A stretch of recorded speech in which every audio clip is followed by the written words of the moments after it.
24 घंटे हम लोगों की जान बचाने की कोशिश में लगे हुए थे। आज पूरे 15 दिन बीत चुके थे। आसमान में धुंधला बादल, चारों ओर लोग रो रहे थे, बिलख रहे थे, अपनों को ढूंढ रहे थे और मैं पूरे दिन अस्पताल में लोगों का इलाज कर रहा था। घर जाने का भी कोई मौका नहीं था। अस्पताल में नहाता, यहीं सोता, यहीं रहता। सारे अस्पताल स्टाफ की छुट्टी कैंसिल हो गई थी। 24 घंटे हम लोगों की जान बचाने की कोशिश कर रहे थे। लोगों के अंदर निराशा छा गई थी। तभी वह एक लड़की मेरी ज़िंदगी में बहार बनकर आई थी। मैं पहली नज़र में ही उससे मोहब्बत करने लगा था, मगर बात करने की हिम्मत नहीं हुई। वह साइंस की स्टूडेंट थी। मेरे पास आकर कहने लगी, अस्पताल जा रहे हो? मुझे भी काम चाहिए। हम भी ऐसे लोगों को काम पर रख रहे थे। ज़्यादा से ज़्यादा लोगों की ज़रूरत थी। मैंने उस लड़की को अपने साथ रख लिया। मेरे साथ काम करते समय वह लड़की की एक मुस्कुराहट से मैं सारी थकान भूल जाता हूँ। 21 साल की उम्र है उस लड़की की और मैं 26 साल का था। मेरा नाम डॉक्टर आकाश है। इस लड़की का नाम पूनम है। शहर में बीमारी फैलने लगी थी। बहुत ही बुरा हाल था। पूनम काफ़ी डरी हुई थी। कहने लगी कि बहुत डर लग रहा है, पता नहीं इस शहर का क्या होगा। मैंने कहा, पूनम, सब ठीक हो जाएगा। सूरज जल्दी निकल आएगा, फिर यह जहरीला धुआं छट जाएगा। मोहब्बत नई ज़िंदगी लेकर आएगी। 1 महीना हो चुका था मैं पूनम के साथ काम कर रहा था।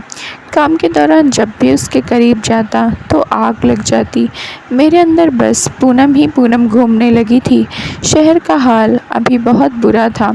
कई लोग अब ठीक हो चुके थे, कई लोग टूट गए थे। शहर में धमाकेदार बीमारी थी। मैंने पूछा कि तुम्हें पता चला कि इन सब के पीछे किसका हाथ है? उसने कहा, इन सब के पीछे किसी खतरनाक आदमी का दिमाग होगा। न सिर्फ धमाके से हम लोगों का, बल्कि पुलिस का भी बहुत बुरा हाल है। हम लोगों की मदद कर रहे थे। घर की मरम्मत का काम चल रहा है तो हमें घर जाने का मौका मिला। मैं पूनम को साथ लेकर घर आ गया था। अपने घर में आकर मुझे खुशी मिली, बता नहीं सकते। जाने कितने दिन हो गए थे मैं अपने घर से दूर था। घर पर आकर अपने बिस्तर में सो गया था।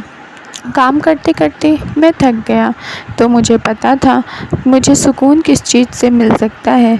मैंने काम से छुट्टी ले लिया। 2 दिनों से घर पर ही था। रात हुई तो कोई दरवाज़ा खटखटाने लगा। जाने क्यों मुझे बहुत घबराहट हो रही थी। मैं उठकर जब दरवाज़ा खोला तो सामने देखा पूनम खड़ी है। मैंने कहा, पूनम, क्या बात है, इतनी परेशान लग रही हो? उसने कहा, मैं सो रही थी कि अचानक मेरे सीने में बहुत तेज़ दर्द होने लगा। उसके चेहरे को देखकर मैं घबरा गया। मैंने अपना हाथ उसके सीने पर रख दिया। ऐसा करते हुए मेरा दिल बड़ी तेज़ी से धड़क रहा था। जब मैं उसके सीने में देखा तो मेरे पैरों तले ज़मीन निकल गई। मैंने उसके कपड़े उतार दिए। बिन कपड़ों के सामने खड़ी थी।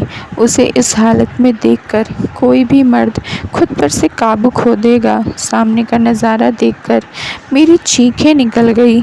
मेरा दोस्त 3 महीने पहले मुझसे मिलने आया था।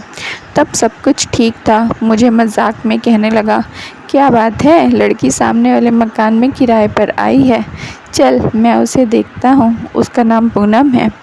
मैंने कहा, यार, मेरे साथ भी अब तक ठीक से बात नहीं हो पाई है, तुझे कैसे मिलवाऊँ? उसने मेरा हाथ पकड़ा और मुझे लेकर जाने लगा। कहता है, प्यार करता है तो हिम्मत भी रखा कर। हमारे छोटे शहर में बिल्कुल शांति थी। लोग आपस में प्यार से रहते थे। आपस में किसी के साथ दुश्मनी नहीं थी। एक दूसरे की मदद के लिए लोग सामने आते थे। बहुत ही कम होता था कि नए लोग शहर में आते थे।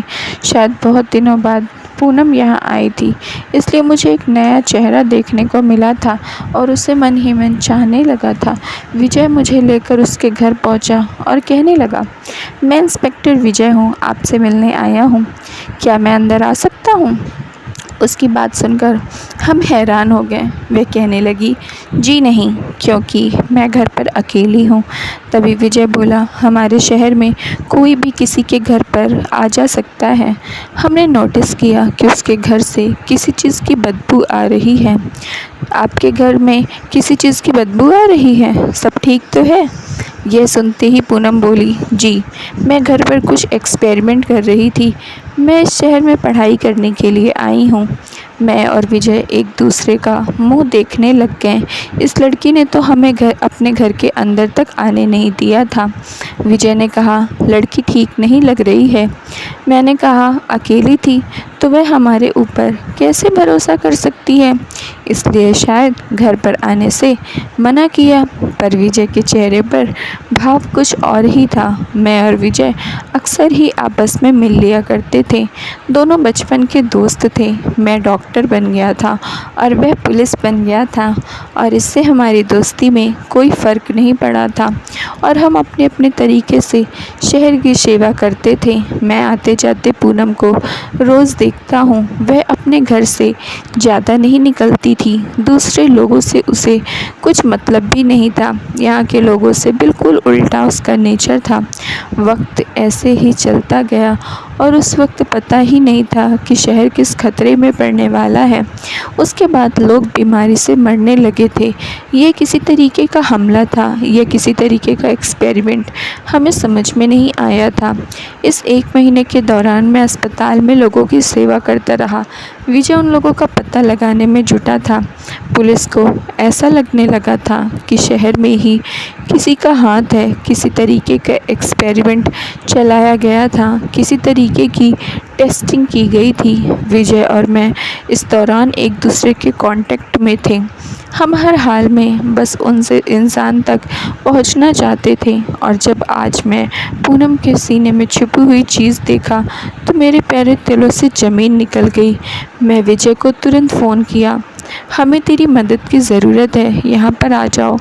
मैं उसे फ़ोन पर सारी बातें बता दी। घबराहट से मेरा बहुत बुरा हाल था।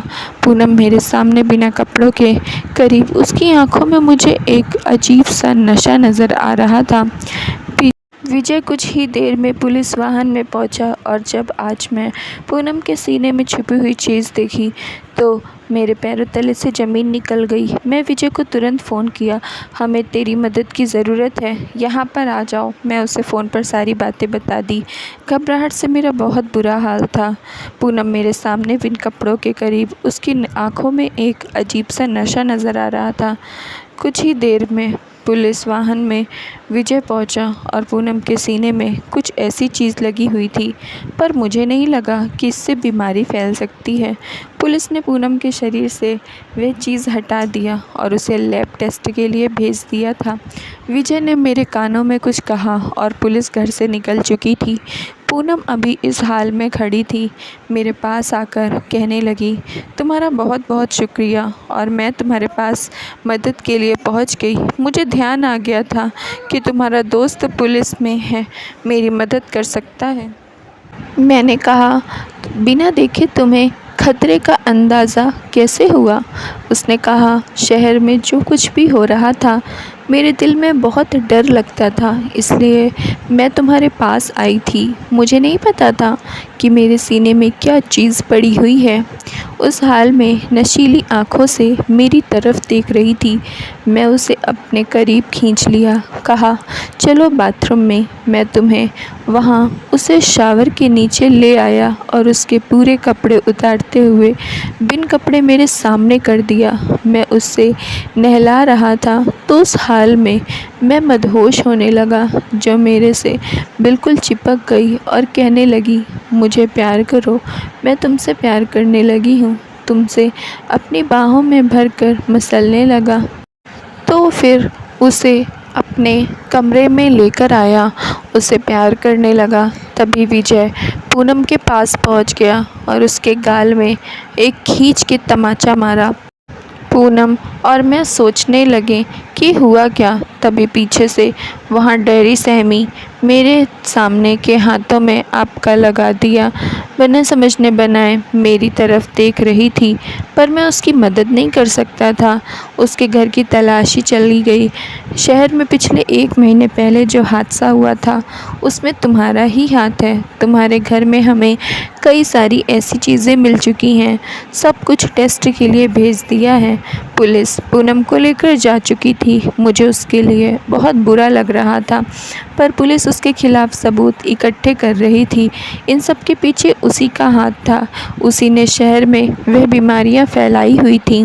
उसने कुछ ऐसा आविष्कार किया था जो दुनिया को बताना चाहती थी, लेकिन उसका तरीका गलत था।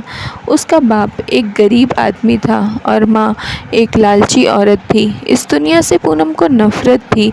और इसका मतलब क्या आपने बोला अपने शहर की इतनी तबाही मचाएंगे, और मैं उससे प्यार करने लगा था। पर उसकी सच्चाई जानने के बाद मैं सच के साथ देने का फ़ैसला किया, ताकि उन लोगों को इंसाफ मिल सके जिन्होंने अपनी जान गंवाई है।